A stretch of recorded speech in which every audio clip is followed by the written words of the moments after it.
Basis penyerahan harta dari akad kafalah itu adalah basisnya adalah tabarruat. Berarti dananya itu pada dasarnya ada dana tabarruk,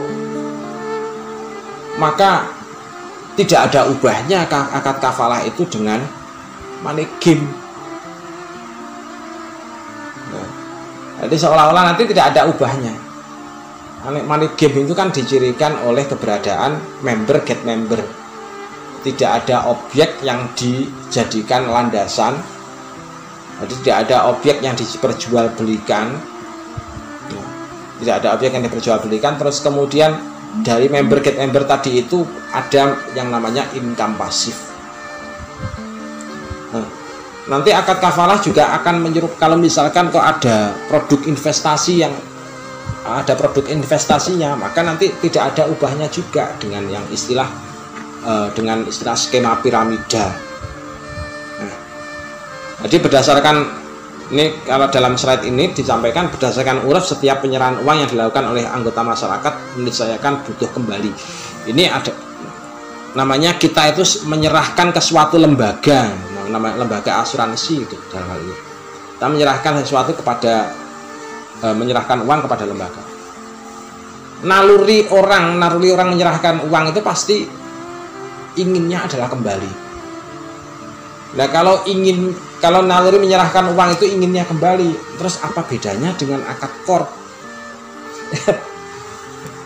artinya memang ada unsur entah kecil entah besar, bahwasanya orang yang mengikuti praktek asuransi dalam hal ini yang merupakan representasi yang nyata yang ada di hadapan kita, dan itu merupakan bagian dari akad kafalah. Jadi penyerahan uang itu karena ada harapan untuk kembali, meskipun tidak kembalinya itu tidak sama besar, berarti kan hampir sama dengan istilah akad qard. Jadi artinya setiap orang itu pasti punya jiwa yang semacam itu. Itu sebabnya kemudian pihak asuransi harus paling tidak harus punya introspeksi, gitu.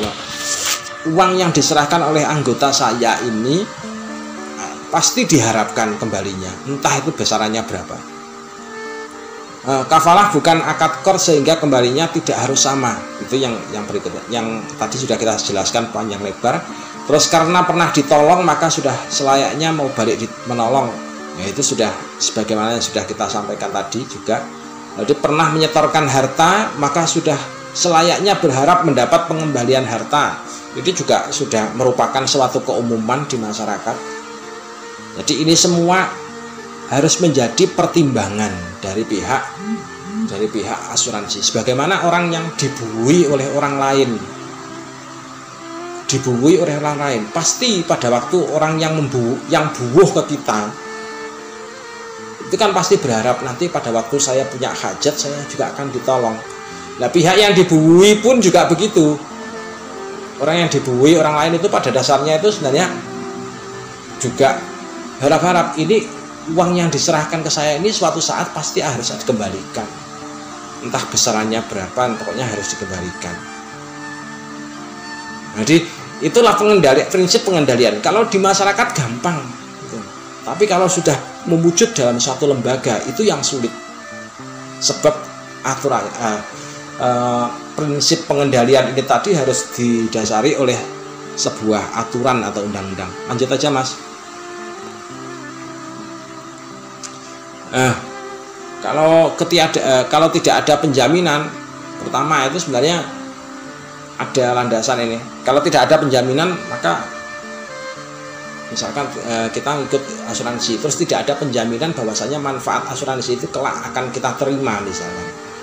Tidak ada penjaminan semacam ini adalah termasuk bagian dari akad yang dilarang oleh Rasulullah SAW. Soalnya Rasulullah itu Rasulullah an ribahi ma lam yutman. Rasulullah melarang untuk mengambil laba dari sesuatu yang tidak bisa dijamin. Karena kafalah ini merupakan cabang dari akad ijarah, berarti kan seolah-olah memang ada ribahun di situ. Seolah-olah Meskipun hal itu tidak bisa kita samakan dengan ribuhun, karena ini adalah sistemnya cabang dan berangkat dari akad tabaruat tadi. Nah, nih, jadi kalau misalkan kalau tidak ada penjaminan, maka ada berapa? Jadi serupa tapi tak sama dengan istilah manigim tadi. Jadi jadi wujudnya adalah berbeda karena ada lembaganya. Prakteknya ternyata sama dengan manigim. Jadi kalau tidak ada penjaminan loh ya. Jadi kalau tidak ada penjaminan baik berupa peraturan atau apapun. Yang kedua adalah serupa tapi tak sama dengan skema piramida. Jadi intinya adalah get member. Dalam asuransi pun sebenarnya kan modelnya juga seperti ini. Nah, di pihak asuransi apapun kan modelnya seperti ini. Member get member. Terus kemudian produk asuransi adalah bukan mabik. Intinya produk asuransi itu adalah bukan mabik, melainkan manfaat penjaminan. Karena produk asuransi bukan manfaatul ain, maka produk asuransi tidak bisa dijual belikan atau disewakan. Tapi produk asuransi itu bisa untuk diwakafkan. Kita lanjut aja Mas, lanjut.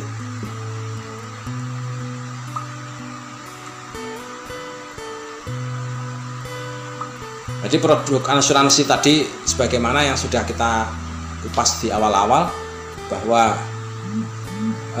merupakan kordu maukufan, maka produk asuransi itu seolah-olah adalah setara dengan produk wakaf, tidak bisa dijual. Dalam hal ini juga tidak bisa disewakan. Kenapa kok tidak bisa disewakan? Karena produk asuransi itu juga objeknya adalah berupa dain, uang. Andai kata kok berupa ain dalam arti barang fisik selain uang, maka masih bisa disewakan. Tapi karena produknya adalah berupa dain, makanya tidak bisa disewakan. Tapi sehingga kemudian setara dengan istilah wakaf. Mungkin gitu Mas untuk sementara, dan kita mungkin ada yang kelewatan yang belum saya jelaskan, mungkin bisa kita kembangkan dalam. Sekian dari saya. Assalamualaikum warahmatullahi wabarakatuh.